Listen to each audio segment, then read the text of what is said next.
আজকের ভিডিওতে আপনারা দেখতে চলেছেন বিশ্বের বৃহত্তম 5টি সমুদ্র সৈকত সম্পর্কে। তালিকার প্রথমে রয়েছে প্রায়া ডো ক্যাসিনো বিচ।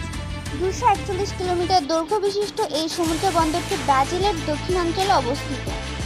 দ্বিতীয় অবস্থানে রয়েছে 90 মাইল বিচ। অস্ট্রেলিয়ার ভিক্টোরিয়াতে অবস্থিত প্রায় 151 কিলোমিটার দীর্ঘ এই সমুদ্র সৈকতটি। তৃতীয় অবস্থানে রয়েছে আমাদের কক্সবাজার সমুদ্র সৈকত। 120 কিলোমিটার দীর্ঘ এই সমুদ্র সৈকতটি সাগরের বিশাল ঢেউ, মায়াবী গোধূলি, সূর্যোদয়ের দৃশ্য সবকিছুই যেন মন কাড়ে পর্যটকদের। চতুর্থ অবস্থানে রয়েছে পাদ্রে আইল্যান্ড সমুদ্র সৈকত। 112 কিলোমিটার দীর্ঘ এই সমুদ্র সৈকতটি যুক্তরাষ্ট্রের দক্ষিণ টেক্সাসে অবস্থিত। পঞ্চম এবং সর্বশেষ অবস্থানে রয়েছে প্লেয়া নভিলেরো। প্রায় 90 কিলোমিটার দীর্ঘ এই সমুদ্র সৈকতটির অবস্থান মেক্সিকোর ট্যাকুয়েলা শহরে। এই সৈকতে মাছ ধরা ও চিংড়ি চাষের জন্য এই সমুদ্র সৈকতটি অত্যন্ত